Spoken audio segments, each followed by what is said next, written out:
Bonjour à toutes et bonjour à tous. Bienvenue sur cette chaîne Mosaïque qui scrute donc le sens de l'information. On est aujourd'hui en compagnie de Denis Charbit, qui est professeur de sciences politiques à l'Open University Israël. Bonjour Denis Charbit.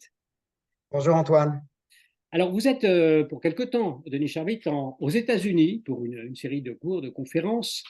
C'est l'occasion de vous demander pour commencer comment vous appréciez l'ambiance là-bas, en particulier dans les universités. Vous êtes dans le Vermont, je crois, où l'on dit que l'antisionisme et l'antisémitisme, malheureusement, se portent pas si mal que ça. Alors c'est vrai, j'ai été ce qu'on appelle en anglais visiting scholar, donc professeur invité à l'Université du Vermont dans le département de sciences politiques pour la durée d'un semestre. Je suis arrivé fin août, je pars à la mi-décembre et je donne effectivement deux cours qui portent l'un sur la politique israélienne et l'autre sur la gestion des rapports entre le théologique et le politique, la religion et l'État en Israël. Euh, alors, c'est vrai que le Vermont est c'est un État des plus petits des États-Unis. J'ai même appris qu'il a exactement la superficie d'Israël, Cisjordanie et bande de Gaza inclus. Donc voilà, à ceci près qu'il a que 600 000 habitants, alors que nous, on en a inclus Gaza et la Cisjordanie près de 14 à 15 millions. Donc c'est dire la différence. Et là, je peux dire que pour les étudiants, ils comprennent parfaitement la difficulté et la complexité de la situation, puisqu'encore une fois, c'est la même superficie, mais avec voilà, beaucoup plus d'habitants que les 600 000 répartis dans cet état du Vermont. Je suis dans la ville de Burlington. Alors, ce dernier mot sur le Vermont pour dire qu'il est connu pour être allez, on va dire ça de manière un peu familière, c'est l'état des bobos. Voilà. On est très écolo ici, on est très pour l'environnement, on est pour la diversité, on est pour surveiller le langage, de ne pas être offensif, comme ils disent en anglais, offensive, vis-à-vis de tout le monde. Il faut prendre énormément de précautions. Je vous donnerai que cette anecdote-là pour que vous compreniez qu'est-ce que c'est qu'enseigner dans une université dans le Vermont. Je n'ai pas le droit de m'adresser à qui que ce soit parmi les étudiants pour lui dire « réponds à ma question ». Il faut que je la pose à tout le monde et celui qui veut répondre veut bien y répondre parce qu'il ne faut pas mettre l'étudiant dans une situation de malaise qui proviendrait du fait que je lui ai posé une question et qu'il n'a pas su y répondre. Vous voyez, énormément de précautions. Et je dois dire, maintenant je rebondis sur ta question Antoine, je dois dire qu'à cet égard, et en dépit du fait d'ailleurs, ajoutons une autre dimension politique, le sénateur du Vermont, c'est le fameux Bernie Sanders, qui est d'origine juive, mais qui est très hostile alors, à l'État d'Israël ou à l'occupation israélienne. Lui, il se défend. Il dit qu'il a beaucoup de nostalgie pour l'Israël du kibboutz, des travaillistes, etc.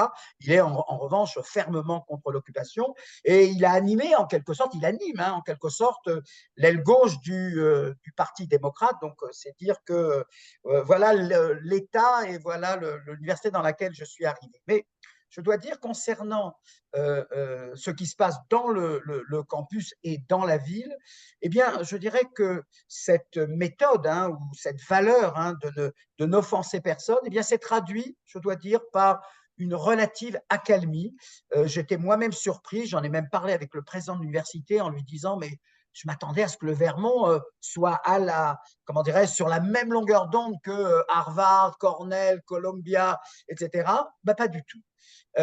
Alors, peut-être avec un tout petit bémol, mais qui date d'il y a quelques jours. Je ne sais pas si la nouvelle est parvenue jusqu'en Israël ou jusqu'en France, mais 3 étudiants palestiniens, à l'occasion, qui se rendaient chez leurs proches à l'occasion de cette fête-là qui s'appelle Thanksgiving, qui a eu lieu la semaine dernière, ont été l'objet d'un attentat. Alors, on a arrêté l'auteur, c'est un suprémaciste blanc d'une cinquantaine d'années environ. L'un d'eux est grièvement blessé. Et c'est vrai que le fait qu'il soit non seulement arabe et musulman, d'ailleurs peut-être chrétien, je l'ignore, mais en tout cas des Palestiniens, fait que voilà, ça a suscité beaucoup d'émotions parce qu'à Burlington, la violence, on ne connaît pas. Voilà, c'est vraiment, de ce point de vue-là, c'est un État, je peux le dire d'une autre manière, il n'y a pas de McDonald's à Burlington. Voilà, c'est vous dire, on n'est pas dans le, c'est pas l'Amérique classique, c'est une Amérique totalement différente. Il y a une nature absolument magnifique. Et donc, dans ce contexte-là,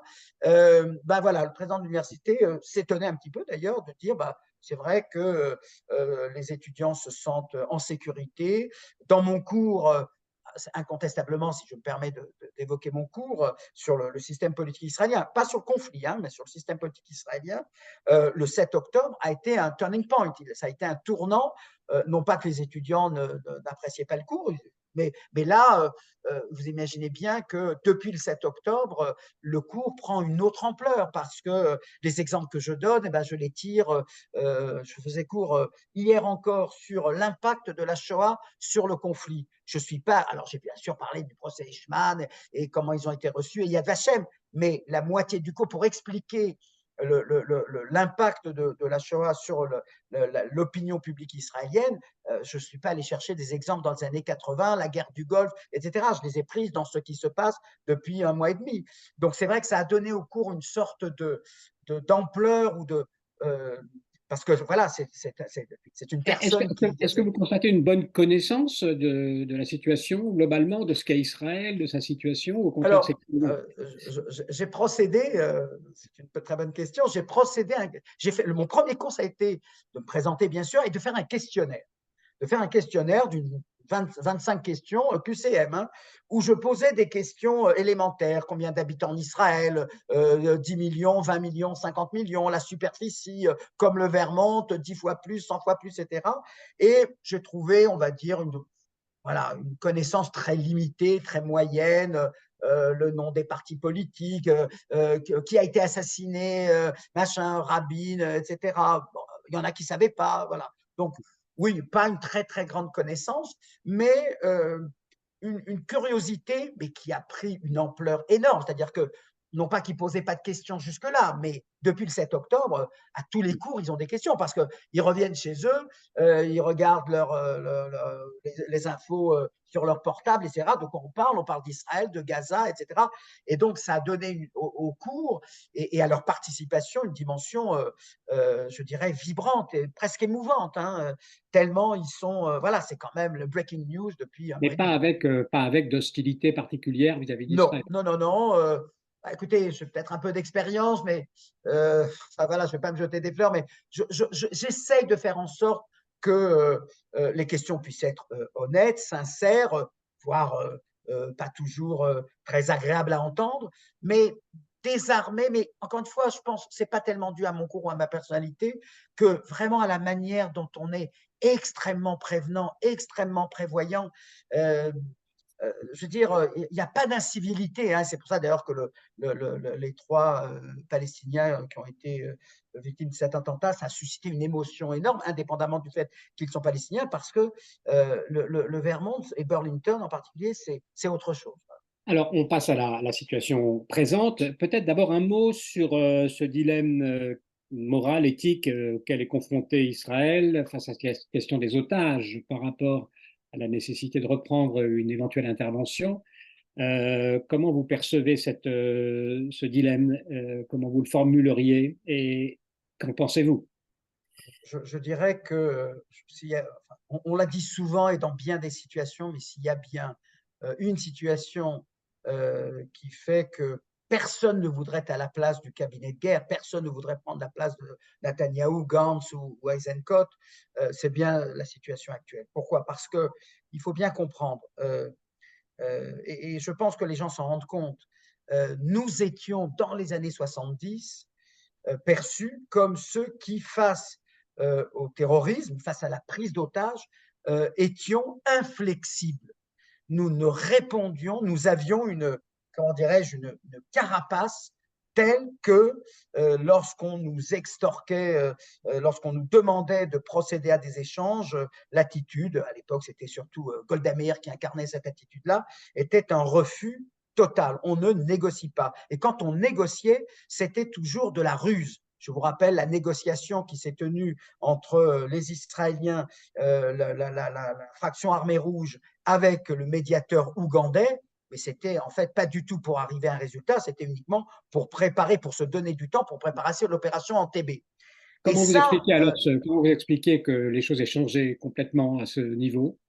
alors ce qui a changé effectivement, c'est l'attitude de la société israélienne vis-à-vis des soldats en général et vis-à-vis de la vie humaine. C'est-à-dire que c'est tout simplement, me semble-t-il, hein, l'individualisation de la société israélienne par rapport au primat du collectif. Et ça a commencé, on peut d'ailleurs très bien le situer dans le temps, c'est l'opération, alors en français c'est quoi déjà, Chomat Magen, hein, c'était l'opération qu'a conduite Sharon lorsqu'il est arrivé au pouvoir en 2001. Il y avait un haut lieu qui avait été désigné par les renseignements et qu'il fallait prendre d'assaut. Et on l'a pris d'assaut avec des réservistes et il y a eu plus d'une vingtaine de morts. Et il y a eu une émotion dans l'opinion publique pour dire mais pourquoi fallait-il prendre d'assaut directement? Pourquoi on n'a pas envoyé un avion bombarder? Alors là, c'était déjà trop tard, mais on en a retenu une leçon depuis 2002. Donc, vous voyez, ça dure déjà depuis 20 ans. C'est-à-dire que on ne juge désormais une opération militaire qu'au nombre de victimes israéliennes. L'opération de 2006, à la Seconde Guerre du Liban, est perçue comme un échec parce qu'il y a eu plus de 70 morts. Et je dirais que c'est vraiment les deux revers de la même pièce, c'est-à-dire que c'est parce qu'on estime que la vie humaine doit être préservée absolument, donc celle des soldats ou celle des otages, qu'on estime d'une part qu'il faut bombarder et qu'importe le nombre de pertes civiles du côté palestinien, tout ceci pour favoriser une entrée des forces terrestres dans les meilleures conditions et pour ne pas avoir à affronter un ennemi qui pourrait, si on l'affrontait comme dans les conditions antérieures, eh bien, on n'aurait pas une 70aine de morts, mais on en aurait sans doute le double ou le triple. Mais c'est pour la même raison qu'on était prêt, rappelez-vous l'échange d'Ibril ou l'échange avec Gilad Shalit, qu'on était prêt à relâcher plus de milliers de personnes, quand bien même on savait qu'une grande partie d'entre eux reprendraient l'action terroriste. Et je pense qu'on l'a bien vu, regardez, on a beaucoup accusé Emmanuel Macron d'avoir commencé avec telle politique et puis d'en finir par une critique des bombardements israéliens. Mais je peux vous dire que le revers ou le retournement n'est pas moins significatif. Je vous rappelle que Benjamin Netanyahou décrétait avec les autres, avec le chef d'état-major, avec le ministre de la Défense, avec le cabinet de guerre, que l'objectif de l'opération, c'est l'élimination ou l'éradication ou la neutralisation militaire et politique du Hamas. Depuis 10 jours environ, l'objectif de l'opération, c'est le même, plus la libération des otages. Et ça, qui l'a imposé? C'est pas l'ONU, c'est pas Biden, c'est pas Macron, c'est l'opinion publique israélienne. C'est même pas le chef d'état-major ou le ministre de la Défense ou des contradictions intérieures au sein du cabinet. C'est effectivement et sans aucun doute l'opinion publique israélienne en mettant l'accent sur la libération des otages comme objectif premier, parce que ça, c'est du concret. La guerre, est-ce qu'on va la gagner? Est-ce qu'on ne va pas la gagner? Est-ce que ça peut attendre, pas attendre? Pour les Israéliens, c'est devenu pas secondaire, mais second. C'est une force peut-être de faiblesse nationale, on va dire, d'avoir ce comportement un peu individualiste. Mais est-ce que vous avez le sentiment, comment se présente maintenant la suite et notamment la décision toujours réaffirmée que cette guerre va reprendre, que les opérations vont reprendre après la trêve, peut-être d'ailleurs au moment où vous nous entendrez, ce sera le cas. Comment ça se présente pour le gouvernement? Est-ce que vous croyez que Israël est en position maintenant de refaire une offensive pour aller jusqu'au bout Oui, de cet écoutez, objectif? je n'ai jamais pensé que une trêve signifiait inévitablement la fin des combats.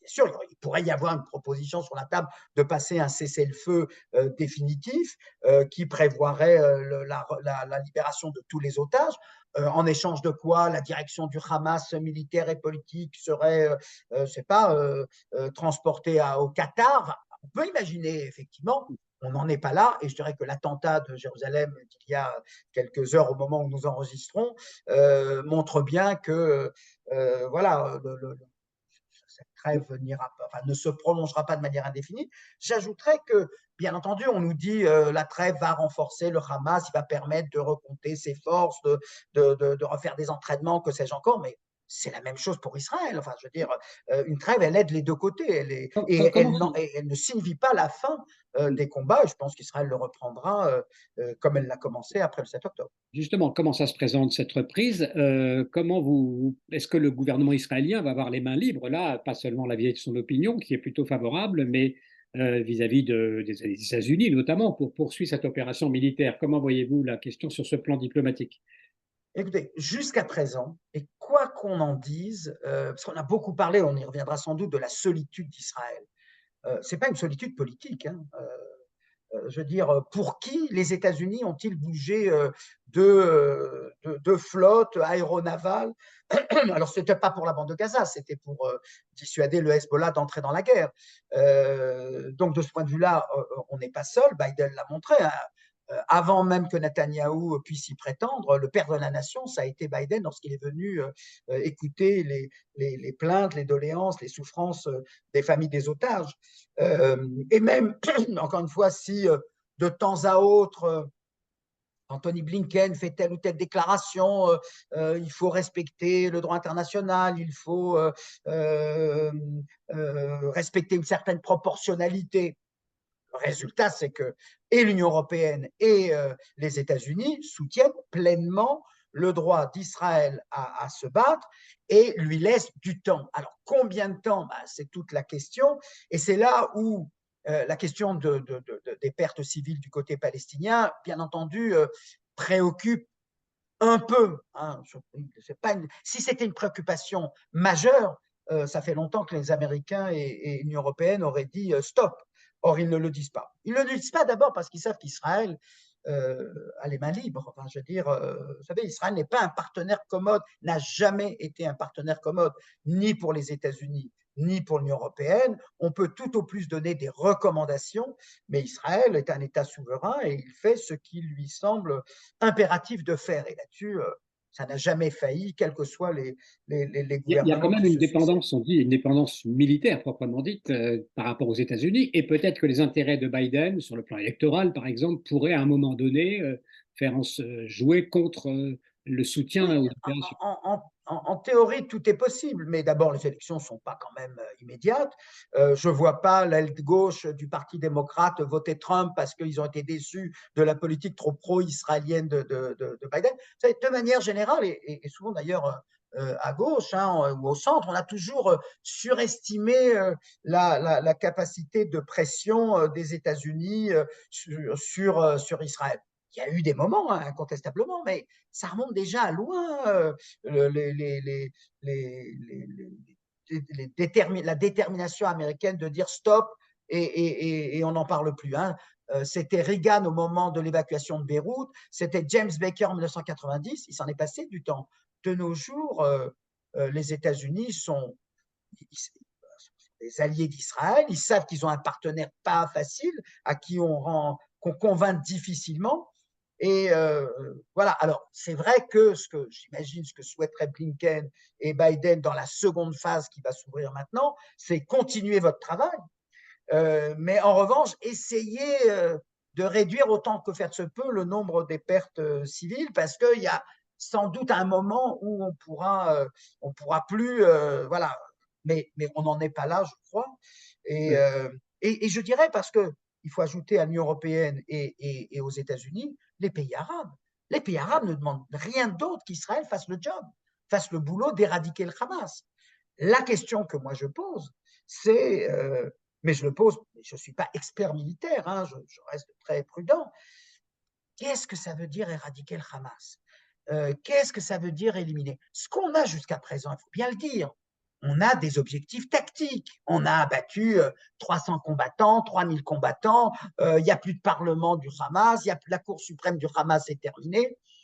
Je veux dire, on ne peut pas dire que on ne la voit pas, hein, l'élimination, ne serait-ce que politique. Attention, je ne suis pas en train de dire le nombre de combattants, terroristes, activistes, appelez-les comme vous voulez, du Hamas, c'est pas ça qui fait une victoire. Hein. Donc, qu'est-ce que ça veut dire l'éradication du Hamas? Est-ce que véritablement c'est un objectif stratégique qu'on peut obtenir? Je fais confiance hein, à l'autorité militaire qui nous dit que c'est possible, à l'autorité politique qui y croit également. J'avoue que je n'en suis pas totalement certain. Et regardez le paradoxe, Antoine, c'est très important de le souligner. Aujourd'hui, c'est la droite israélienne qui a intérêt à ce que le Hamas ne disparaisse de la même manière qu'elle a soutenu avant l'opération du 7 octobre. Parce que le Hamas qui disparaît, mais ça je peux vous le dire, c'est demain les États-Unis, l'Union européenne et les pays arabes qui imposent une paix à Israël en disant on vous a laissé faire. vous avez voulu l'élimination du Hamas, vous l'avez obtenue. Aujourd'hui, c'est la gauche, ou ce qu'il en reste, elle n'est pas très forte sur le plan politique, c'est la gauche et je dirais les nations du monde qui ont intérêt à l'éradication du Hamas. Et c'est là le paradoxe dans lequel on est. Si demain il y a un cessez-le-feu définitif, mais qui osera demander à Israël de s'asseoir à une table de négociation? Personne. Donc, vous voyez, les choses sont beaucoup plus compliquées, beaucoup plus nuancées. C'est-à-dire que, si j'ose dire, puisque mon identité politique est assez connue, oui, moi, je suis pour l'éradication du Hamas, parce que c'est la condition sine qua non pour qu'il y ait une négociation sérieuse qui s'ouvre ensuite. Si le Hamas se maintient, mais Israël aura beau jeu de dire, dans ce contexte-là, il n'est pas possible de continuer, d'envisager même l'ouverture des négociations. Donc, vous voyez que les choses sont beaucoup plus compliquées et beaucoup plus nuancées que ce que l'on croit. Alors, puisque vous abordez ce problème politique, venons-en à ces questions-là, parce qu'on a le sentiment quand même qu'il se passe quelque chose dans les logiciels de droite comme de gauche, notamment, donc peut-être commencer par la gauche, qui a quand même changé de discours, comme vous venez de l'exprimer. Est-ce que vous, par exemple, vous estimez que vous avez commis une erreur d'interprétation, par exemple, vis-à-vis de la question palestinienne? Ah non, absolument pas. Non, non, non, ça, je pense que. Non, je veux dire, je n'ai jamais soutenu le Hamas, je n'ai jamais écrit. J'ai relu, hein, je vais faire un aveu personnel, même si c'est public, bien public du coup. Euh, pendant un mois, hein, du 7 octobre au 7 novembre, je n'ai donné aucune interview, je n'ai répondu à aucune demande, je n'ai écrit aucune chronique. J'ai décidé de faire un travail de deuil. J'ai décidé de respecter, comment dirais-je, toutes les victimes en me gardant bien de me précipiter sur l'événement et pour lui faire dire ce que j'avais envie de dire, ce que tout le monde fait. J'ai souhaité me laisser habiter par l'événement et j'ai fait ce qu'on appelle en hébreu un tanit dibou, voilà, un jeûne de la parole, pas privé, hein, je ne suis pas empêché de parler avec mes amis, mes enfants, mes collègues, ma famille, des personnalités X ou Y, etc., mais en privé seulement. Parce que j'ai eu le sentiment que ce n'était pas rendre compte de la gravité de l'événement, de sa singularité, la fameuse sidération dont on a parlé, que de dire ah je vous l'avais bien dit. Voilà, ce côté je retombe sur mes pattes, mais du jour au lendemain, je dis non, j'ai besoin d'un temps de réflexion. Et même si au final il y a des choses qui ont certainement bougé, je vais les exprimer tout de suite, mais je pense que c'est un événement qui, si on le prend au sérieux, devrait nous faire bouger tous, pas que la gauche, tout le monde. Je constate que ceux qui bougent sont plutôt effectivement du côté de la gauche intellectuelle, du centre, peut-être pas, sans doute pas tous, et vraisemblablement également parce que, comme on l'a beaucoup souligné, beaucoup de victimes étaient des militantes de la paix. Bouger, alors il faut que vous précisiez, bouger, ça signifie quoi? Dans quel sens? Voilà. Ben, ça signifie aller un tant soit peu contre sa tendance naturelle à finalement à rester au même point où on était avant le 7 octobre. Ça, je pense qu'il y a presque une sorte de devoir moral à ne plus être unique sur sa position antérieure d'une manière en bloc. Voilà. Donc, sur la question palestinienne, je pense que je n'ai pas, enfin, je veux dire, une des leçons, enfin, ce qu'on pourrait attendre effectivement de la droite israélienne, c'est qu'elle admette que le logiciel, qui d'ailleurs n'était pas commun à la droite, il était aussi commun au centre et à une partie de la gauche, consistant à dire la question palestinienne est marginale, elle n'est plus centrale. On peut gérer le conflit. Le problème est insoluble, on ne peut plus le résoudre. Si on est un tant soit peu honnête avec soi-même et si on respecte l'événement du 7 octobre, on devrait pouvoir considérer que on ne peut pas revenir sur cette idée-là que le conflit est marginal, etc. Vous avez voulu le faire sortir par la grande porte des négociations. Je rappelle qu'il n'y a plus de négociations avec les Palestiniens depuis 2014. Si on pense que ce qui vient de se passer justifie encore un peu plus, on a le droit de le penser, bien évidemment, mais ça veut dire que finalement, 7 octobre, pas 7 octobre, on pense la même chose. Alors, Moi, mon regard qui a changé, c'est effectivement que il faut cesser de faire cette distinction entre la thèse et l'hypothèse. C'est-à-dire, le Hamas est un parti fondamentaliste issu des frères musulmans, ça c'est la thèse, donc pas de commune mesure avec lui, en plus il proclame la destruction d'Israël, la destruction du peuple juif, etc. Voilà. Ça c'est la thèse. Et puis il y a l'hypothèse. L'hypothèse, c'est-à-dire que bon, pratiquement, tacitement, voilà, on peut les avoir comme voisins, et ça, c'est pas moi qui l'ai décidé, ça c'est Netanyahou qui l'a décidé en voulant affaiblir l'autorité palestinienne, et voilà, et on a pensé, j'ai pensé, attention, c'est là où je dis que ça m'implique également, j'ai pensé que voilà, on allait se retrouver avec ce qu'on retrouve toujours dans les partis fondamentalistes, quels qu'ils soient violents ou non violents, c'est-à-dire au niveau de l'idéologie, on ne bouge pas d'un iota. Dans le comportement pratique, bon, ça peut se passer un peu mieux. Voilà. J'ai cru à cela. En fait, le Hamas a fait preuve d'une ruse extraordinaire, d'une trêve, il nous a tous endormis. J'ai fait partie de ceux qui ont commenté les 2 dernières opérations militaires qu'Israël a menées au cours de l'année 2022, une fois par Yair Lapid, une fois par Benjamin Netanyahou, où on disait, regardez, on ne vise plus le Hamas, on vise que le djihad islamique. Et concluant que voilà, on n'a aucune idéologie commune avec le Hamas, mais on peut s'entendre parce que la réalité, c'est ça. Hein, donc, une sorte de logique réelle politique et machiavélique qu'on a introduit nous-mêmes dans notre logiciel et qui nous a explosé, puisque en fait, tout ça était de la part du Hamas, ni plus ni moins qu'une ruse, qu'un stratagème qui a endormi. Donc là-dessus, donc voilà, là où j'ai bougé, non, il n'y a pas, on n'est pas d'accord, on n'a rien en commun sur le plan, sur l'objectif politique final, mais en revanche, on peut, sur le terrain pratique, s'entendre comme l'ont fait tous les gouvernements depuis 9 ans. Voilà. Mais alors, voilà où ça a changé, voilà ouais, où j'ai changé ma très position. bien. Donc voilà, les logiciels sont en train de bouger à droite comme à gauche, vous nous le disiez. Quelle reconfiguration politique pour terminer, c'est-à-dire pour terminer sur ce point, qui va tirer son épingle du jeu, quel genre de personnage? Est-ce qu'on peut imaginer qu'il y aura l'apparition de nouvelles têtes peut-être lors d'élections futures? C'est peut-être un peu tôt pour en parler, mais juste une petite sensation peut-être que vous auriez. Je dirais qu'on est dans une situation qui reste encore très confuse. Pourquoi? Parce que là, bien entendu qu'on est un petit peu dans la situation assez analogue à celle de la seconde intifada. C'est-à-dire, les Palestiniens n'entendent que le langage de la violence, et donc, eh bien, il faut riposter par la violence et essayer de les contenir. Et ça, bien entendu, ce narratif-là, bon, voilà, il est plutôt celui de la droite, celui qui consiste à dire qu'il n'y a rien à tirer, il n'y a rien à souhaiter. Voilà. Ça, ce narratif-là, bien sûr que dans un premier temps, il l'emporte. Donc, voilà, le désarroi aujourd'hui est plutôt du côté. Alors, j'ose pas dire la gauche. La gauche, c'est 3 députés à la Knesset. Donc, on va pas. Oui. Je veux Enfin dire, bon, effectivement, quand on parle de l'opposition aujourd'hui, c'est plutôt bon, Netanyahou et l'opposition que vous ne placez pas forcément à gauche, que voilà, ce qui n'est soit pas à Benny gauche. Non, Gantz non, ou pas à Yair gauche. Lapid.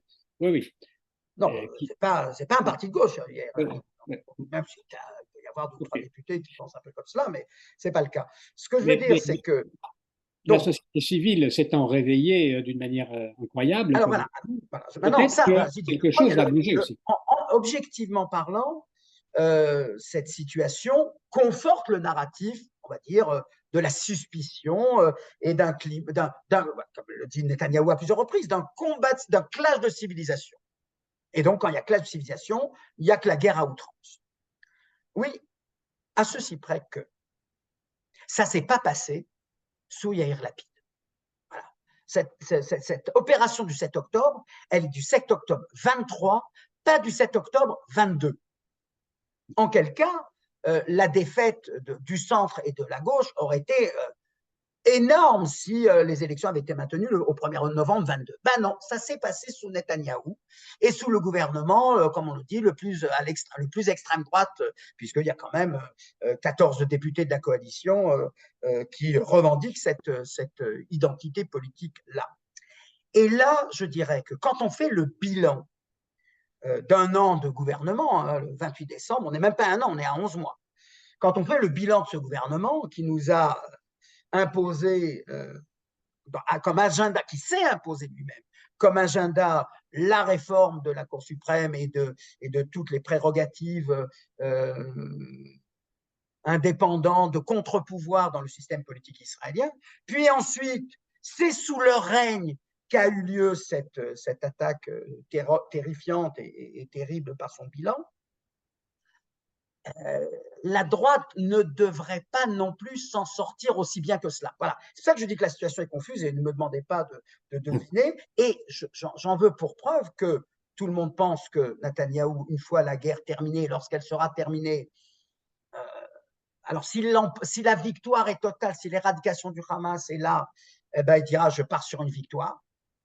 Et voilà. Et si c'est pas et s'il n'y a pas éradication du Hamas comme il l'a proclamé, comme l'opinion publique l'a proclamé, eh bien, il partira également à cause de la pression. Parce que ce qui s'est quand même révélé les premières semaines, c'est l'incompétence de l'appareil d'État pour réagir à tous les défis qui ont été posés par, y compris l'armée d'ailleurs, hein, pour réagir aux défis qui ont été posés par l'attaque du 7 octobre. C'est la société civile qui s'est relevée et on en voit une traduction, mais provisoire. Hein, attention, moi, je ne me saute pas sur le premier sondage pour dire voilà, ça y est, c'est bon. Je pense qu'il y a une sorte de dégoût et de rejet de cette extrême droite au pouvoir. On comprend bien à quel point c'est plus concevable, c'est plus possible. Ce côté Far West comme ça, avec ce souci de faire exploser tout ce qui peut être explosif pour en rajouter en quelque sorte dans la situation déjà difficile d'Israël. Et je vois donc actuellement celui qui profite de cette situation politique, c'est Benny Gantz, avec près de 48 députés. Alors, ça finira pas avec 48 députés, mais s'ils arrivent, je pense qu'il y aura des élections assez imminentes une fois la guerre terminée. Et je pense que ce qui se passe, c'est qu'on va voir des gens de gauche dire ça y est terminé, moi la paix c'est fini. Et je pense qu'il y aura également des gens à droite qui dira Monsieur Netanyahou, Monsieur Sécurité, merci, vous nous avez berné, vous n'êtes pas meilleur que qui que ce soit. Et je dirais que la capacité de la société civile d'imposer la libération des otages comme objectif primordial avant celui de la guerre montre bien la défiance de l'opinion publique israélienne. Ce qu'elle veut, ce sont des gens rationnels. Et Benny Gantz apparaît comme celui qui est le plus rationnel aujourd'hui parmi les leaders d'Israël. On va pas trop tirer les plans, effectivement, sur la comète politique. C'était juste pour avoir une petite tonalité. Je voudrais qu'on revienne, pour terminer, sur le fond, finalement, c'est-à-dire sur la perception de l'identité que les Israéliens ont d'eux-mêmes.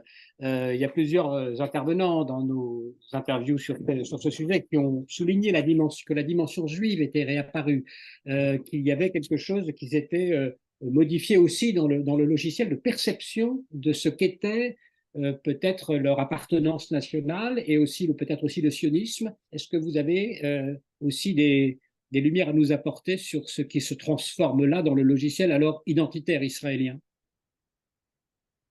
Je serais plus prudent. D'abord parce que, ayant vécu cette période-là, je serai en Israël à partir de la mi-décembre, mais ayant vécu cette période-là en dehors, donc je m'en rends compte un tout petit peu moins. J'ai bien sûr vu comment dirais-je, ces capacités de fraternisation, de solidarité qui m'ont ému, hein, comme tout un chacun. Comment dirais-je? Je vais me permettre d'être un peu plus, je ne sais pas lucide, mais en tout cas plus, pas cynique, hein, mais je ne suis pas sûr que ce climat-là durera, euh, parce que, encore une fois,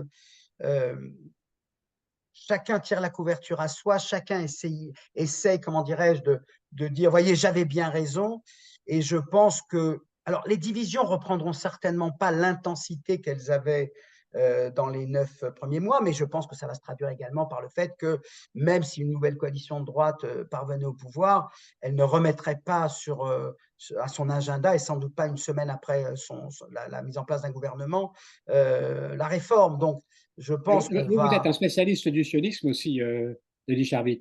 Est-ce que quand même il n'y a pas dans cette… premièrement, l'idée que ben, le sionisme ou l'État d'Israël qui devait protéger tous ses citoyens a failli à ce moment-là. Est-ce que ça veut dire que l'idée sioniste est en cause ou au contraire que les Israéliens retrouvent une manière d'adhésion nationale collective dans cet événement et donc peut-être renforcent l'idée sioniste? Oui, je pense effectivement que oui, il y a eu une faillite, mais pas la faillite de l'idée elle-même comme quoi Israël doit protéger. C'est vrai que euh, le retard des renforts à venir, je veux dire, Israël n'a jamais prétendu, et regardez notre histoire récente et ancienne, n'a jamais prétendu empêcher tout attentat, mais c'est vrai que l'image qu'on a spontanément, c'est que quelques minutes après, on est sur les lieux et on met fin à l'opération. Là, ça a été sur plusieurs journées, les WhatsApp déchirants des familles demandant de l'aide, réclamant de l'aide de la police, de l'armée, etc. Ces recours-là venant très tard, trop tard, c'est vrai que ça nous a… alors, ça nous a de redonner peut-être quelque chose à laquelle il faudra méditer, mais dans le long terme.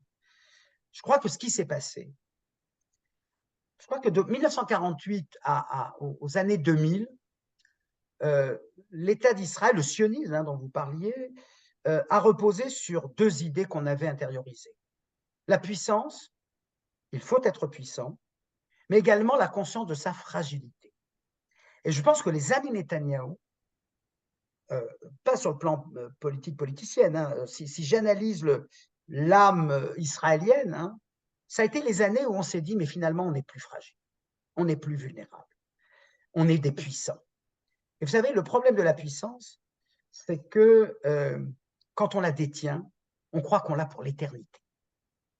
Et vous savez, je demandais à mon fils, qui a servi à Gaza, toutes ces années, il était dans les parachutistes. Et je lui ai demandé, mais tu as eu peur du Hamas? Et il m'a répondu ceci, il m'a dit, je peux te donner une palette de sentiments que j'ai eu vis-à-vis du Hamas en tant que soldat, commandant, etc. Peur du Hamas, jamais. Pour nous, c'était un ennemi méprisable, voilà, qui gesticulait. Ça, je suis. Et ce sentiment de la fragilité, je reviens à cette idée de la fragilité, je pense qu'on devrait en tenir compte. C'est vrai qu'on a eu le sentiment, et c'est pour ça que la diaspora a volé à notre secours, parce qu'on était, ben voilà, comme on a beaucoup évoqué des analogies du pogrom, certains ont dit une journée de la Shoah. Euh, donc cette vulnérabilité, il faut la réintégrer. Alors il y en a qui vont la réintégrer en disant, ben voilà, port d'armes généralisé, c'est ce que la politique de Ben Gvir, et d'autres diront peut-être, et là, je fais confiance quand même au pragmatisme israélien, pour dire, bon, alors, nous, on veut notre sécurité. On conçoit actuellement que notre sécurité ne passe que par la domination sur les Palestiniens. Est-ce qu'il n'y a pas une autre possibilité? Est-ce qu'il n'y a pas une autre alternative que celle-là? Et je pense que ce qui a changé également, et ça, on n'en a pas parlé, mais il faut en tenir compte, on a un tout petit peu parlé à propos des États-Unis et des campus américains. Vous savez, dans tout Israélien, depuis janvier 2023, hein, avec la réforme, la mise en cause de la démocratie israélienne, la menace en tout cas, qui a pesé, n'a pas été réalisée, il faut le reconnaître.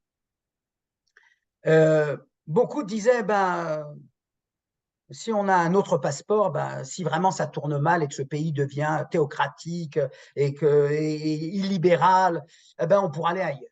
Et je pense qu'une des leçons de ce qui s'est passé dans les campus. Alors attention, les classes politiques, de manière générale, ont soutenu Israël, hein, j'en ai parlé tout à l'heure, mais globalement, le sentiment qu'on en a eu, c'est la solitude d'Israël. Je pense que beaucoup d'Israéliens se disent, mais pour aller où? Aller aux États-Unis, aller en France, la France insoumise. Donc finalement, c'est en Israël qu'il faut travailler, c'est Israël qu'il faut changer. Et même si de prime abord, on est dans une période comment de solidarité, de repli sur nous-mêmes, mais attention, ce repli sur nous-mêmes, il se fait par une certaine autocensure de tout ce qu'on n'a pas le droit de dire. On n'a pas le droit d'avoir de la compassion pour les civils qui meurent à Gaza. On n'a pas le droit d'avoir de la compassion et de dire il y a quand même une manière de considérer les Palestiniens, etc. Alors, ça ne va pas changer du jour au lendemain, mais peut-être que la perception de notre fragilité retrouvée aura bien sûr un renforcement du volet sécuritaire, mais également l'idée de se dire que, et si on rouvrait le volet politique. Et en ce sens, je pense que l'événement ne dit pas pas de place pour une négociation avec les Palestiniens, mais avec les Palestiniens qui reconnaissent la légitimité d'Israël. Peut-être une place aussi pour une intervention internationale, s'ils veulent peser sur l'avenir de la région. Mais il est sans doute trop tôt pour définir aujourd'hui cet axe-là. Et plût à Dieu que nous retrouvons le sens non seulement de notre unité, ce que nous avons aujourd'hui, mais aussi la possibilité de s'exprimer, de dire des choses, qu'aujourd'hui, voilà, la guerre qui est poursuivie aujourd'hui, effectivement, est un peu ensourdie. Merci beaucoup. On va finir sur cet espoir que vous émettez, Denis Charbit, pour un avenir meilleur pour Israël, pour la société israélienne. Merci beaucoup d'avoir accepté l'invitation de Mosaïque. Merci à Daniel Kakoun pour la réalisation. Merci à tous pour votre attention. Partagez, faites circuler cette vidéo si elle vous a plu. Pour être tenu informé de la suite de notre travail, vous pouvez vous abonner bien sûr à notre chaîne, intégrer aussi le groupe WhatsApp. Votre soutien, vos encouragements nous sont précieux. Et merci beaucoup aussi pour nous suivre de plus en plus nombreux.